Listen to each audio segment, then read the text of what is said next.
souvent on prend la Bible et on pose la question que dit la Bible de. Vous avez même des livres qui commencent comme ça. Et ça ne me semble pas être la bonne question d'entrée, parce que ça suppose qu'il y a éventuellement une pensée homogène sur un thème, et ça, c'est pas du tout donné d'avance. Et en plus, ça suppose que ce qui est écrit est ce qu'il faut penser, parce qu'on est des chrétiens. Vous voyez, il y a un gros problème aujourd'hui dans nos paroisses, mais aussi plus généralement. On a évoqué un certain nombre de courants littéralistes et fondamentalistes, de rapport, enfin du statut qu'on donne à la Bible quand on réfléchit sur une question. En particulier sur ce genre de questions-là qui sont évidemment immédiatement brûlantes. Parce que, en fait, dans ces textes, on parle de théologie et pas d'histoire. En tout cas, toute l'histoire qu'on raconte, c'est une histoire revue à partir d'une théologie, ou de plusieurs théologies, parce qu'il y a plusieurs théologies dans l'Ancien Testament, pour reprendre cette façon-là de parler du texte. Alors, donc, en fait, mon premier point, ça serait que pour lire des textes et pour dire quelque chose de ce qu'il y a dans les textes sur Israël, la terre promise, donnée, etc., il faut d'abord déconstruire. Il faut déconstruire une lecture comme ça, qui serait une lecture naïve en disant, ben voilà, j'ouvre ma Bible et puis on va me dire ce qui s'est passé, et c'est ça qui s'est passé, et c'est comme ça qu'il faut lire.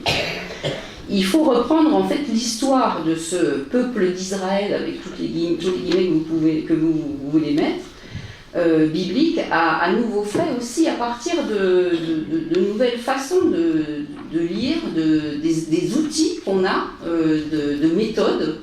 Il y a une méthode en particulier quand on lit la Bible, qui s'appelle la méthode historico-critique, qui dit bien ce qu'elle veut dire, c'est-à-dire qu'on essaie de refaire l'histoire, mais c'est une perspective critique, c'est-à-dire critique pas dans le sens de critiquer ce qu'ils ont dit parce qu'ils sont trompés, mais de prendre du recul par rapport à ce qu'on fait quand on lit ces textes, et aussi archéologique, parce qu'il y a aussi des gros débats au niveau de l'archéologie.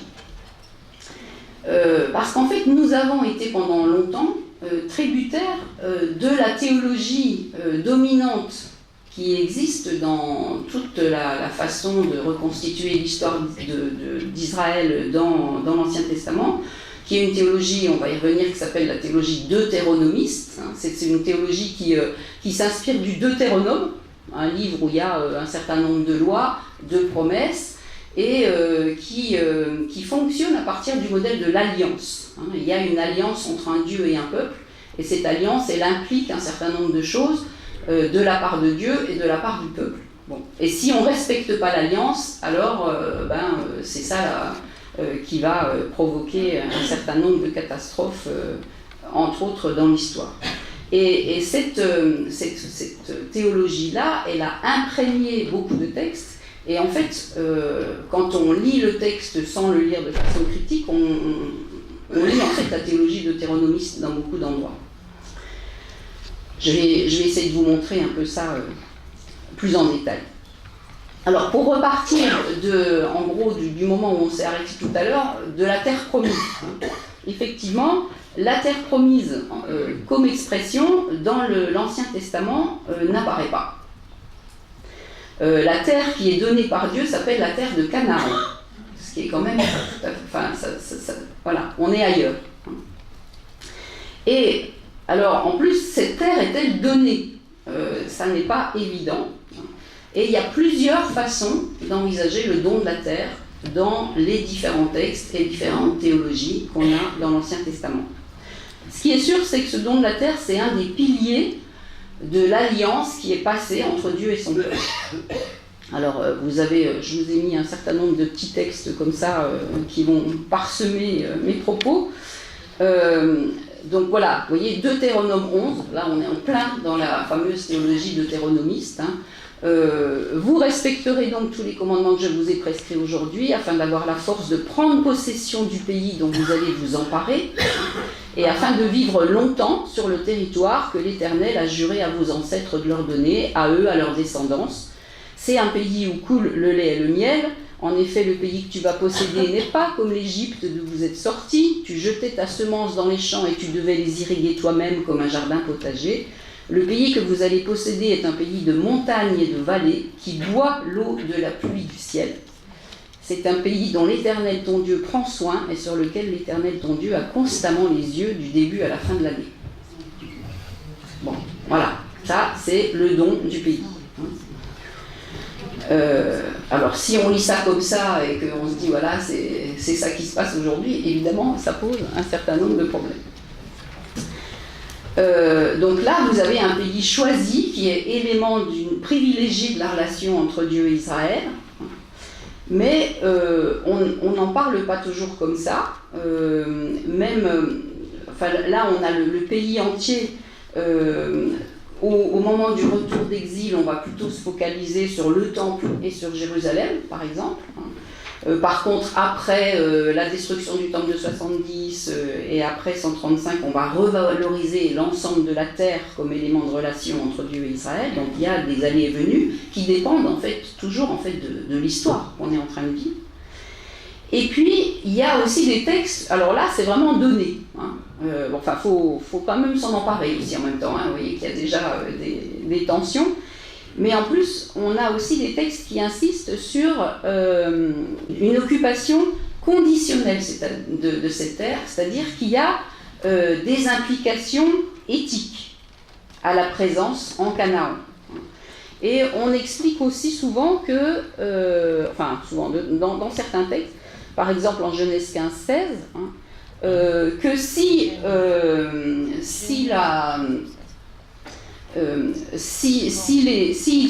peuvent prendre possession de Canaan, c'est à cause de l'iniquité des Cananéens. Mais que si eux-mêmes ne pratiquent pas, ne respectent pas l'alliance, il va leur arriver la même chose. Et d'ailleurs, c'est ce qui se passe avec l'exil. Vous avez en Genèse 15, à la 4e génération, ta descendance reviendra ici. Donc ça veut dire que déjà même, vous voyez, en Genèse 15, on n'est pas très loin encore dans l'histoire du peuple, et déjà à ce moment-là, on envisage l'exil, 4 générations d'exil et le retour, car l'iniquité de l'Amorite n'a pas atteint son comble. Bon, l'Amorite, c'est un mot global pour parler de tous ceux qui sont dans le pays. Mais l'idée, c'est que Israël peut subir le même sort que ces Amorites. Alors on ne sait pas très bien à partir de quand on a ce caractère conditionnel de l'occupation du pays. Certains pensent que c'est plutôt une idée tardive, postérieure à la chute du royaume du Nord. On a aussi d'autres traditions. Donc là, par contre, comme en Genèse 13, des traditions plutôt d'un pays donné pour toujours à Israël. Donc vous voyez que ce n'est pas la même chose d'imaginer 4 générations d'exil et une autre tradition qui va penser à un pays donné pour toujours. C'est ce qu'on a avec Lot qui se sépare d'Abraham en Genèse 13, le regard sur le pays est oui, tout le pays que tu vois, je te le donne ainsi qu'à ta descendance pour toujours, je multiplierai ta descendance comme la poussière de la terre, au point que si on pouvait compter la poussière de la terre, on pourrait aussi compter ta descendance. Ou bien Genèse 17, donc le pays qu'il parcourt, je le donnerai en propriété perpétuelle à toi et à ta descendance après toi. Ici, on a plutôt un pays pour toujours.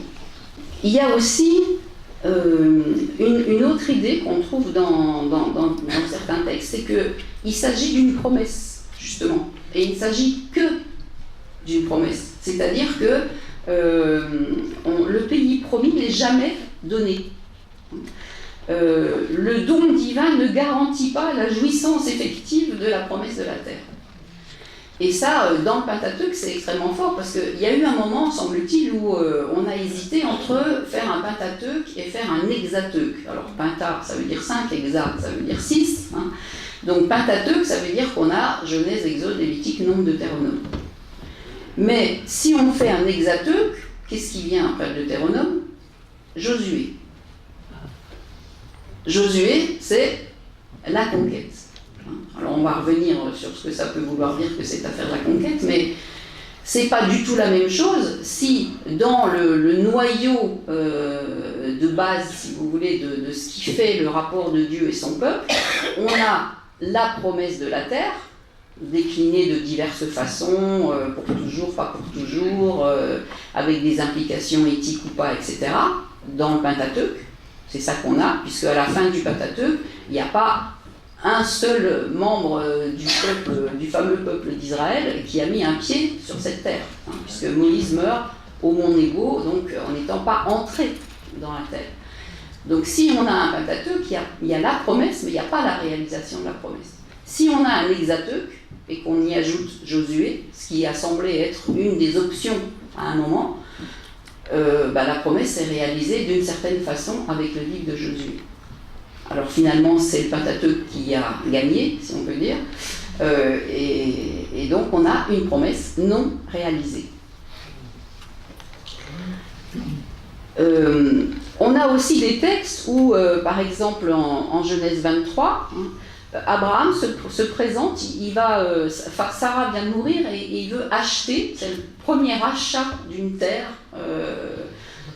pour enterrer sa femme. Et il dit aux Cananéens à qui il s'adresse, « Je vis avec vous comme un émigré et un hôte. Cédez-moi une propriété funéraire. » Donc vous voyez, là on a aussi une autre idée de la terre et de la possession de la terre. Il n'y a pas de droit du sol. On insiste sur l'origine non autochtone des Hébreux. Abraham est un immigré en Canaan. Et de même, dans la liste des peuples de Genèse 10 que vous avez en dessous, Canaan est là, et il a tout à fait, il est là comme tous les autres, hein, c'est ce qu'on appelle la table des peuples. Donc on nous dit que Cham avait un certain nombre de fils, dont Canaan, hein, et puis on nous dit Canaan engendra Sidon son premier-né, et Jébusite, l'Amorite, le Girgachite, le Hivite, le Archite, le Sinite, l'Arvadite, etc., etc. Les clans des Cananéens se disséminèrent, le territoire cananéen s'étendit de Sidon vers Guérar, jusque vers Gaza, vers Sodome et Gomorrhe, etc. Donc il y a un territoire de Canaan qui est prévu. Voilà. Alors, en plus de la diversité donc, de ces façons d'envisager le don de la terre, qu'on vient d'évoquer là, on a aussi des évolutions entre des textes plus tardifs ou plus récents qui ne vont pas prendre, si vous voulez, les revendications de la même façon. Si on regarde dans les lectures juives, donc ce qu'on appelle le deuxième temple, hein, après l'exil, il y a un livre, par exemple, qui est le livre des Jubilés, qui dit, alors, parce que cette question du pays de Canaan, déjà, fait souci. Hein, on voit qu'il y a des tas de questions qui se posent.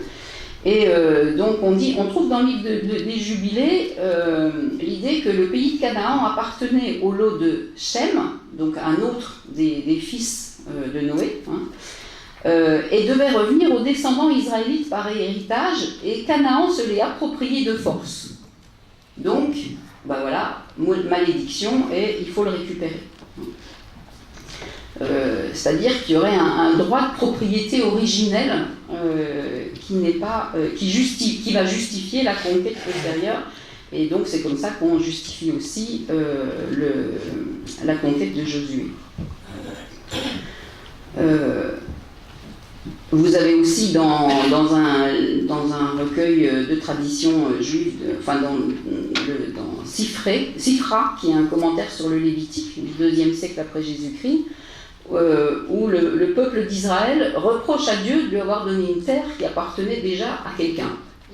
C'est assez légitime comme reproche, disons.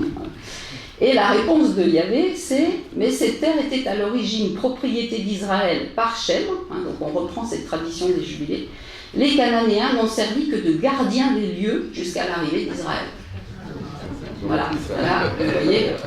C'est quelle référence ? Jubilé, quelle référence ? Jubilé, quelle référence ? Est-ce que je l'ai mis ? Non, je ne l'ai pas là. Je vous la redonnerai plus tard. Alors, la question des frontières, je n'y reviens pas parce que Patrice l'a déjà évoqué. Il y a plusieurs frontières aussi, selon les textes qu'on lit. Et là aussi, si vous voulez, ce qu'on peut ajouter à cette idée de la diversité, c'est aussi qu'il y a une évolution en fonction de l'histoire. Certains textes de la période du Second Temple, comme l'Apocryphe de la Genèse ou le Livre des Jubilés, reproduisent la vision la plus grandiose du territoire, c'est-à-dire du Nil à l'Euphrate, pratiquement. Alors, on est dans la période du Deuxième Temple, c'est-à-dire on est dans un moment où justement le peuple qui produit ces textes n'a plus de terre. Et c'est là que la vision la plus extensive, si vous voulez, apparaît. Par contre, dans la littérature rabbinique, vous avez souvent la terre qui est définie en fonction des lois agricoles, avec un tracé d'ailleurs encore différent de ce qu'on a dans les textes qui va en gros de Ashkelon à Akko, donc quelque chose de beaucoup plus restreint.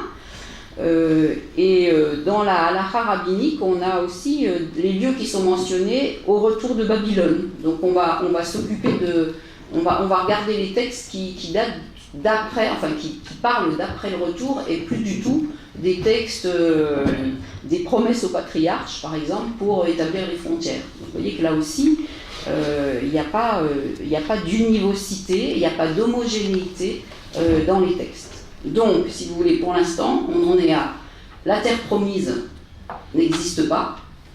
Il y a plusieurs conceptions de la promesse du don de la terre et il n'y a pas une évolution linéaire de cette idée qui nous amènerait de la conquête de Canaan à l'État d'Israël. Et puis, pour comprendre ces textes, il faut passer par l'histoire. Alors, je vais prendre juste quelques exemples. On peut dire aussi qu'il y a une constante quand même, c'est que les textes ont été composés en général en vue d'une revendication sur la terre. On ne va pas écrire des textes comme ça sur la terre, sur la prise de la terre, juste comme ça, parce que voilà, ça semble être une idée intéressante. C'est toujours lié à des moments historiques très forts de revendication sur les terres.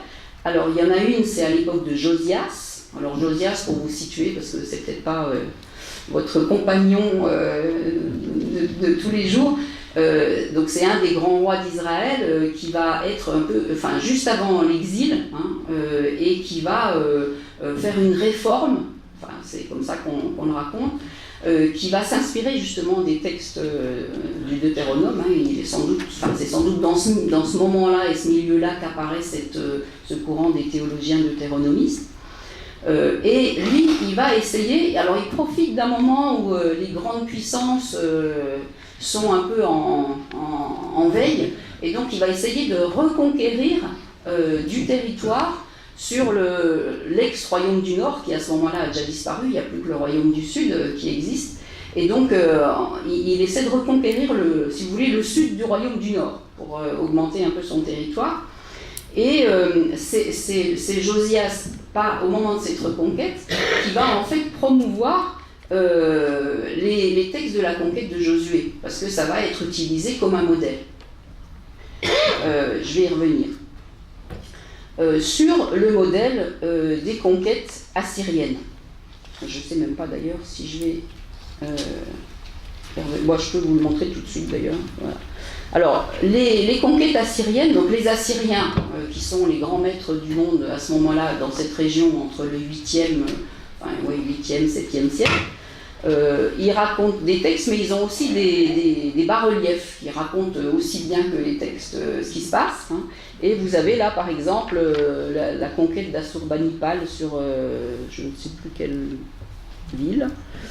Mais de toute façon, le modèle est le même partout. Vous voyez que tout ça ça se bat très sérieusement. On peut reconnaître les Assyriens à leur coiffure. Vous avez le dieu ici assyrien qui veille sur le combat, parce que l'idée, on a toujours en fait ici un peuple ethnique qui a un dieu qui soutient la nation. Bon. Et alors vous avez aussi, on fait en même temps alors vous avez vous voyez les archers assyriens, ils sont très nettement plus grands que les ennemis qu'on va combattre. On en a déjà empalé quelques-uns, vous voyez que c'est la guerre, c'est Josué, c'est exactement ce qu'on vous raconte dans le livre de Josué. Et alors là, il y a une petite chose intéressante, c'est que si vous arrivez à voir un peu, là il y a une espèce de... C'est un... attendez, peut-être qu'on le voit mieux sur l'autre. Oui, si on le voit mieux là. Vous voyez, c'est une espèce de machine qui va servir à enfoncer les remparts. Et donc, dans cette machine, il y a des gens, il y a un ou deux soldats, mais il y en a un, alors là, vous ne le voyez pas parce que c'est trop petit, mais il y en a un, il tient quelque chose qui semble être un livre ou un document, un rouleau, quelque chose. Donc, il semble qu'il y a aussi de la propagande écrite, vous voyez, qui peut être... soit dire rendez-vous parce que de toute façon on est les plus forts. Et on a des textes comme ça aussi dans les récits de guerre qu'on trouve dans la Bible. Et donc tout ça pour vous dire que les textes de Josué, ils sont écrits à partir du modèle de ces textes assyriens. C'est-à-dire qu'on a tout un jeu là, parce que le livre de Josué, il veut justifier la conquête de Josias d'une partie des territoires du sud du royaume du Nord, et en même temps, donc, il sait ce que c'est que la violence assyrienne, parce que les Assyriens, c'est ceux qui ont détruit le royaume du Nord, qui viennent de Ninive, de tous ces coins-là. Et donc, il a vécu, ils ont vécu, ou ils ont les souvenirs d'avoir vécu cette violence-là, mais ils vont faire une contre-histoire à la violence assyrienne. Vous voyez comment les choses se tissent ensemble. Et 2 Rois 18-20, par exemple, où on nous raconte le siège de Jérusalem, on a aussi cette même propagande comme on a dans les chars d'assaut là, des Assyriens. La référence de 2 Rois 18-20, vous l'avez là. C'est 2 chapitres, 3 chapitres même, qui racontent un siège de Jérusalem qui d'ailleurs ne va pas aller jusqu'au bout. Et les auteurs de cette première version de Josué, ils reprennent toute cette rhétorique de la violence, mais cette fois-ci pour la tourner contre les Assyriens. Et donc il y a vraiment ce modèle qui est derrière.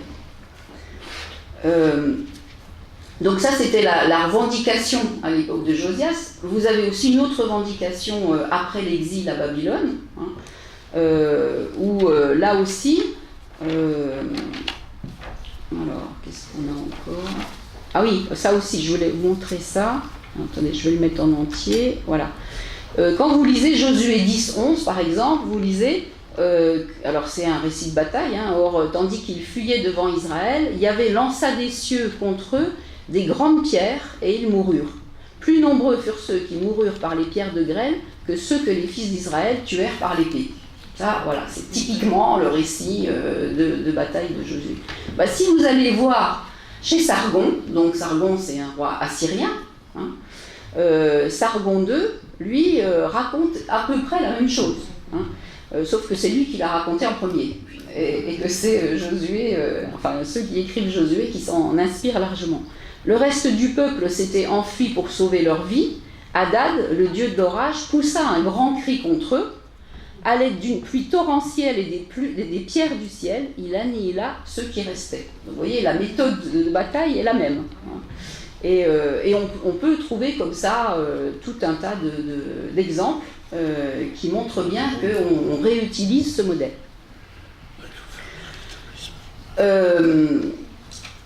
Alors, le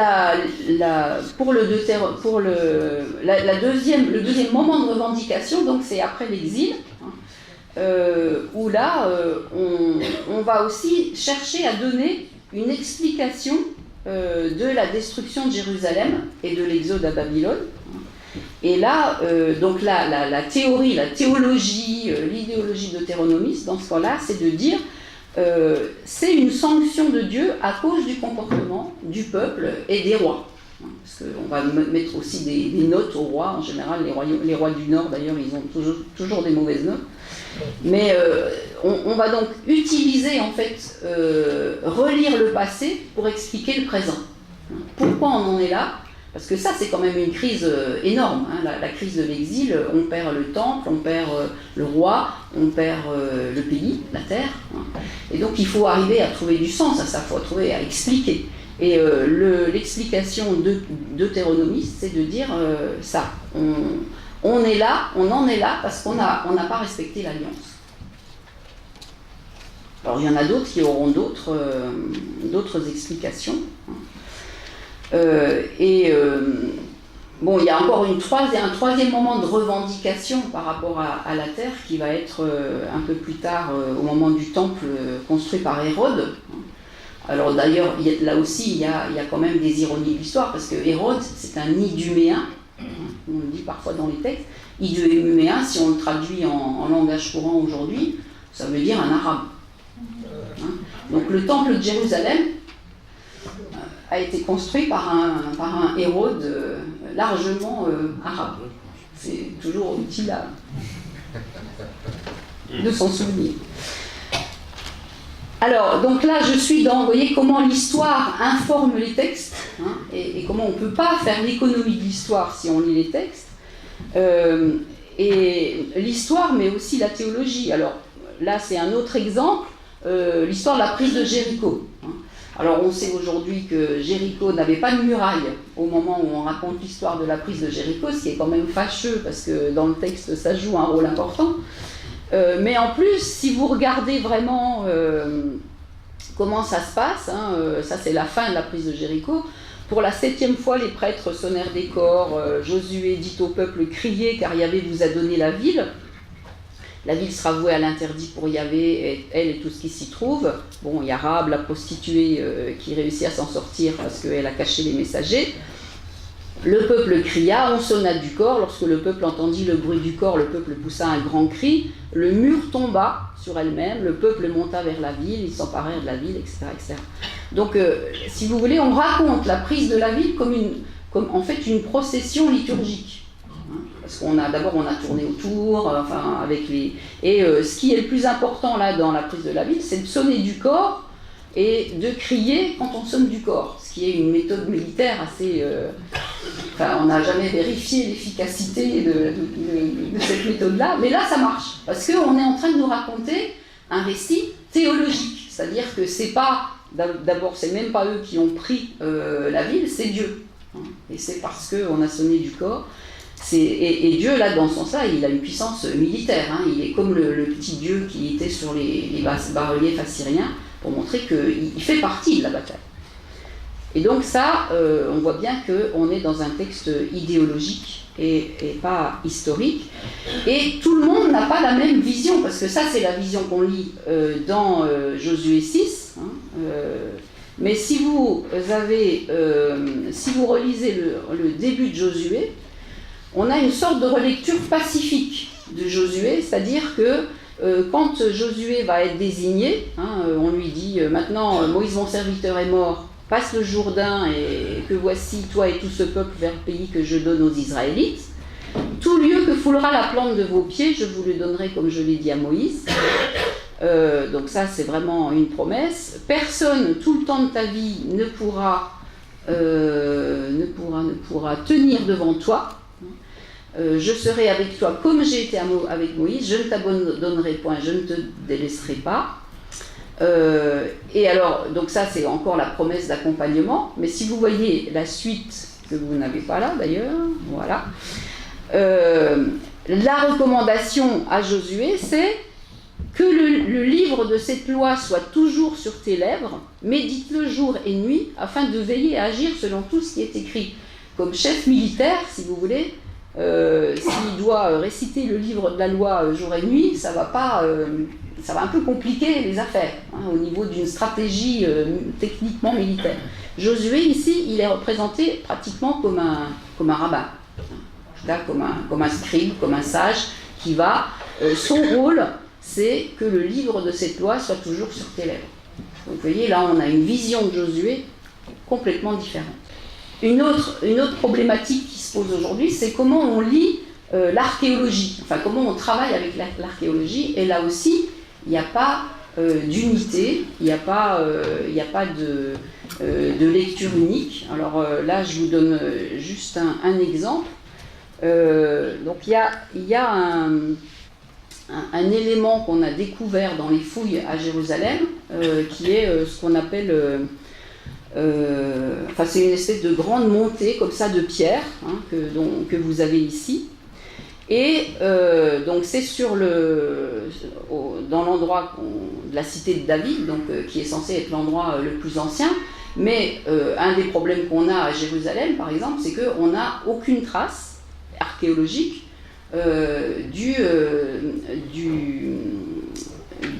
du palais de David. Alors, quand on pense à l'importance que David a dans les textes, dans l'archéologie, si vous voulez, c'est pas du tout ça. Et alors, on a récemment découvert, on a refouillé, donc, entre autres, Eilat Mazar, donc, qui est une archéologue israélienne de l'université de Jérusalem, et elle pense avoir trouvé dans cet ensemble-là les restes du palais de David, et elle date cet ensemble du Xe siècle avant Jésus-Christ. Or, tout le monde n'a pas cette lecture, hein. Et par exemple, Israël Finkelstein, qui est un autre archéologue israélien, mais qui lui est à Tel Aviv, et qui travaille d'une autre façon, avec une autre équipe et avec d'autres méthodes, lui dit cet ensemble-là, on ne peut le dater qu'entre le 8e et le 2e siècle. C'est-à-dire après David, hein, parce que David, David au moins c'est facile, c'est 1000 avant Jésus-Christ. Donc ça c'est une des dates que vous pouvez mémoriser facilement. Mais donc si cet ensemble-là date du 8e siècle, c'est pas le palais de David, forcément. Ça sera peut-être un palais d'un autre roi plus tardif, mais voilà. Donc là aussi, vous voyez, il y a toute cette affaire de l'archéologie. Hein.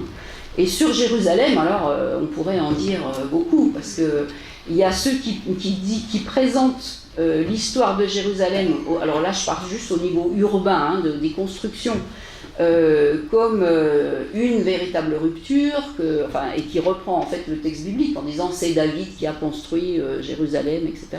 Or, quand on regarde et les textes qu'on peut avoir et l'archéologie, enfin les pierres, on a plutôt l'impression qu'il n'y a pas de rupture du temps de David à Jérusalem, mais qu'on a plutôt une certaine continuité, qu'il y a eu une occupation cananéenne du site préalable, ça c'est clair. Alors c'est clair, pas tellement dans les pierres, mais dans les textes, là, parce qu'on a des textes qui datent du XIVe siècle avant Jésus-Christ, donc là on est avant David, hein, où il y a à Jérusalem, il s'appelle Rouchalimum, hein, enfin il est prince de Rouchalimum, plus exactement, et Rouchalimum c'est probablement quelque chose qui a à voir avec le nom de Jérusalem, et on sait ça de deux façons. D'une part parce qu'on a retrouvé des petites statuettes de malédiction, ça c'était des principes égyptiens, hein, il y a des petites statuettes où on met le nom des ennemis, et puis ensuite on casse la statuette, et c'est une façon de faire venir la malédiction sur ces ennemis, et justement il y en a où il y a le fameux nom des princes de Jérusalem. Et on a aussi un autre élément, c'est que il y a eu une occupation au XIVe, donc avec un roi qui s'appelle Abdi Eba. Abdi ça veut dire serviteur, et puis Eba c'est probablement la déesse qui était celle qui était la grande déesse de ce moment-là. Et à El Amarna, donc en Égypte, on a retrouvé toute une correspondance, si vous voulez, entre les petits rois des cités comme cette cité cananéenne du roi Abdi-Eba, avec le pharaon, parce qu'à cette époque-là, en fait, c'est l'Égypte qui dominait le Canaan. Et ces petits rois ont souvent des problèmes parce que l'Égypte a interdit qu'il y ait des murailles autour des villes. Hein, et donc il y a souvent des combats entre les rois. Et les rois demandent au pharaon de l'aide, qu'il leur envoie 50 hommes, une garnison, etc., pour pouvoir lutter, alors soit contre la cité-État d'à côté, soit contre les fameux Apirou, hein, qui sont pas en fait les Hébreux comme on a souvent dit pendant longtemps, mais plutôt qui sont un espèce de des groupes marginalisés par rapport aux cités-États qui de temps en temps viennent faire des razzias et prendre ce qu'ils peuvent, qui vivent sur les marges, quoi. Donc pour se débarrasser de ces gens-là, le roi Abdi-Eba demande à Pharaon de lui envoyer du secours, ce qui d'ailleurs, semble-t-il, n'arrivera pas. Mais voilà, donc ça veut dire qu'il y a un roi là, à Jérusalem, au XIVe siècle. Voilà, donc je ne vais pas vous faire toute l'histoire de Jérusalem, parce que sinon ça va durer un peu longtemps, mais on a donc ces vues différentes sur les pierres aussi, en fonction de ce qu'on y cherche. Hein, et donc là, c'est un débat tout à fait actuel, hein, sur comment on fait pour lire des pierres. C'est aussi difficile que de lire des textes, finalement. Alors, quand on a fait ce travail historique, archéologique de lecture, hein, du coup, on peut voir qu'il y a vraiment différentes lectures possibles du rapport à la terre dans les textes, dans l'Ancien Testament, et disons plus particulièrement dans le Pentateuque. Et là, je vais m'inspirer d'un de mes collègues, Christophe Nian, qui est professeur d'Ancien Testament à Lausanne, et qui, lui, dit en fait, on peut voir dans le Pentateuque, où les rédacteurs tous se remémorent le pays comme un don de Yahvé au Père, au moins 4 discours différents. Alors, il y en a un, c'est la conquête militaire. Ça, on en a parlé, hein, qu'on trouve alors sous différents scénarios, parce que selon que vous lisez Deutéronome, Josué ou Juges, vous n'aurez pas les mêmes échos déjà de la conquête. Mais ça dépend de cette fameuse histoire deutéronomiste où on construit une succession d'époques et de temps et où on donne une interprétation théologique des événements historiques. Donc Dieu est à la place du roi vainqueur qui fait alliance avec son vassal qui est Israël. Ça, c'est le modèle assyrien des alliances aussi. C'est toujours, les alliances, elles ne sont jamais entre deux égaux. Hein. C'est toujours un fort qui va assurer la protection et un faible qui doit fidélité, allégeance à ce fort-là. Dans l'imaginaire qui est développé dans le Deutéronome sur ce don par la conquête, Israël donc est maître de son territoire, hein, sur lequel il entretient une relation exclusive avec son Dieu, à l'écart des autres populations. Ça, c'est un modèle. Mais on a un autre discours qui est la cohabitation pacifique. Alors ça, c'est plutôt ce qu'on lit chez Abraham. Quand vous allez dans la Genèse, et en particulier dans l'histoire d'Abraham, Abraham est plutôt un patriarche aussi qui n'a pas du tout un rôle de conquérant, et qui ne le fait pas d'ailleurs. Alors le don de la terre est central aussi dans ce discours-là, mais vous avez Abraham qui parcourt le pays et qui en prend symboliquement possession par la construction d'autels consacrés à Yahvé dans plusieurs endroits stratégiques. C'est des autels d'ailleurs en général où on ne fait pas de sacrifice parce qu'il n'y a plus à ce moment-là de moyens de le faire. Vous avez Sichem qui est repéré comme un lieu de culte traditionnel sur la route entre Samarie et Jérusalem. C'est un des endroits où il fait un autel. Ça, c'est en Genèse 12, hein, quand il se promène et que...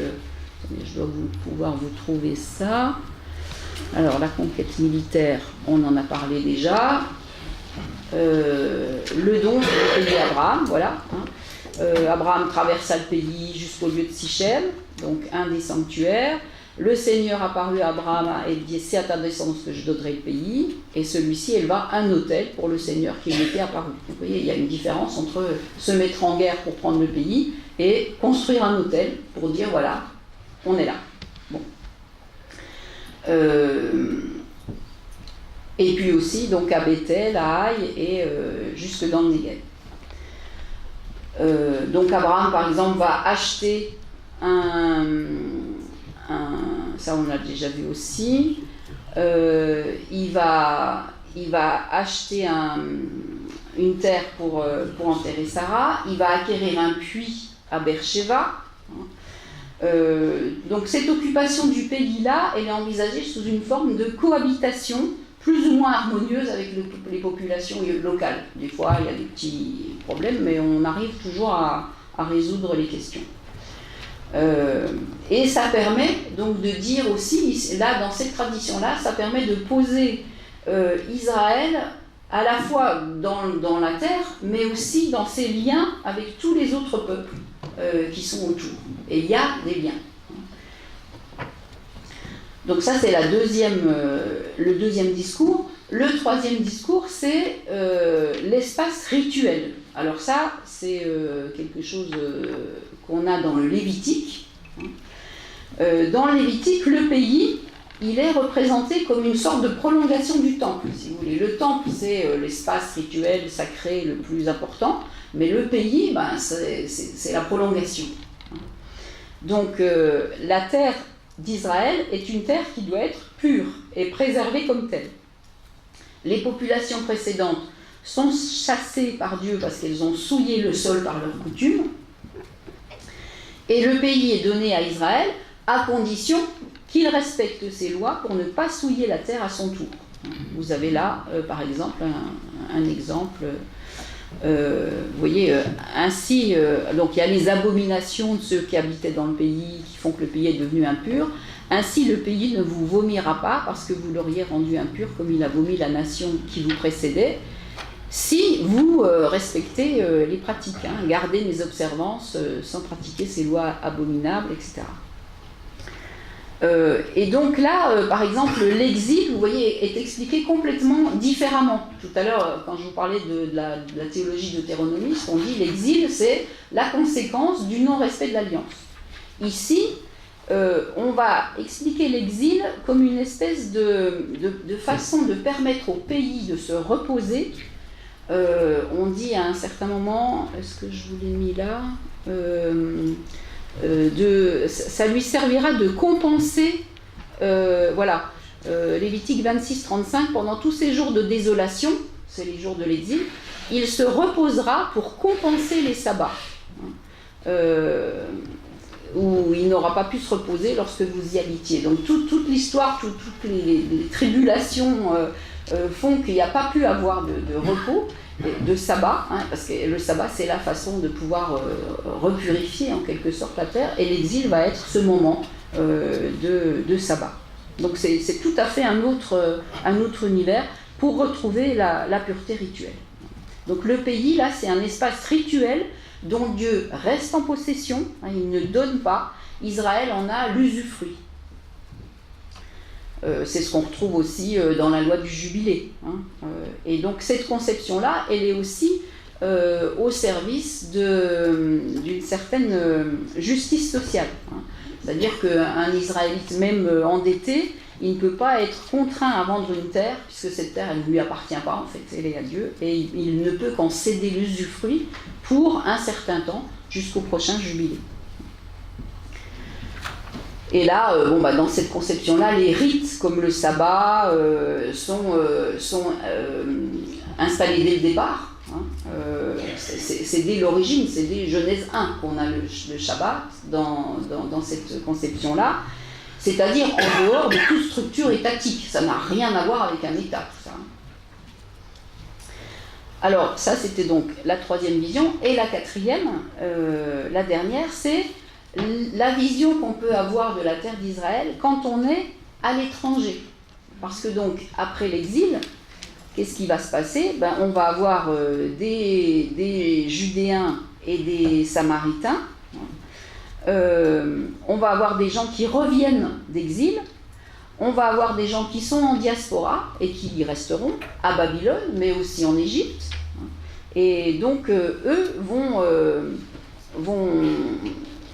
voir les choses autrement, parce que vous avez des familles en diaspora qui ne voient pas du tout l'intérêt de retourner sur la terre des ancêtres. Et donc, vous pouvez avoir des récits comme les mésaventures d'Abraham en Égypte, par exemple, qui peuvent être des sortes de mises en garde contre ceux qui veulent s'exiler. Et puis, de l'autre côté, vous avez le récit de Joseph, qui lui va en Égypte et devient pratiquement le Premier ministre et peut tout à fait s'installer en Égypte et même faire venir sa famille au moment de la famine. Et donc, alors le seul compromis qu'on fait, c'est que Joseph fait le vœu d'être enterré en terre d'Israël. Et ça aussi, c'est quelque chose qui... Donc un pays de plusieurs mémoires, de plusieurs discours, de plusieurs conceptions de ce pays donné par Dieu qui provient de milieux distincts.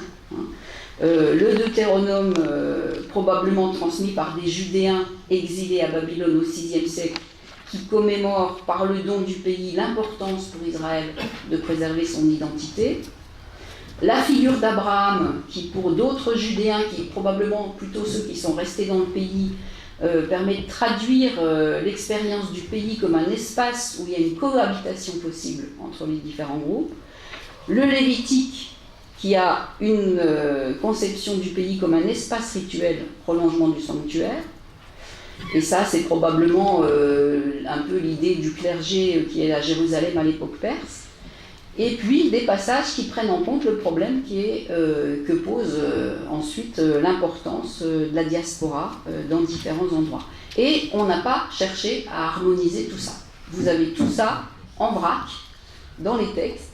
Et le travail du lecteur, c'est justement de distinguer qui est quoi et pas forcément d'adhérer. Et de toute façon, on ne peut pas adhérer à tout ensemble, hein, parce que là, c'est pas possible. Donc, mais de voir comment toute cette théologie se fait en fonction de l'histoire. Voilà, alors, faut-il renoncer à lire parce que c'est si compliqué? Ma réponse est non. Voilà, parce que ces textes, en fait, ils nous disent aussi quels peuvent être les pièges de nos lectures. C'est des textes qui sont plutôt des textes miroirs, qui vont nous montrer à quoi pousse finalement une idéologie. Et si on va trop loin dans telle ou telle idéologie, voilà à quoi ça mène. Et donc ils nous permettent de nous réinterroger, de réinterroger nos représentations, nos présupposés, sans cesse, quel que soit le lieu où on est.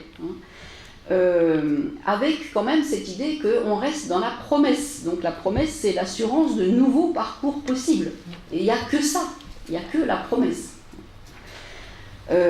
Parce qu'il ne faut pas non plus oublier un dernier élément fondamental, c'est que tous ces souvenirs mythiques sur les origines ne peuvent pas remplacer le droit international en ce qui concerne les questions d'aujourd'hui. Voilà, je crois que je vais m'arrêter là. Merci.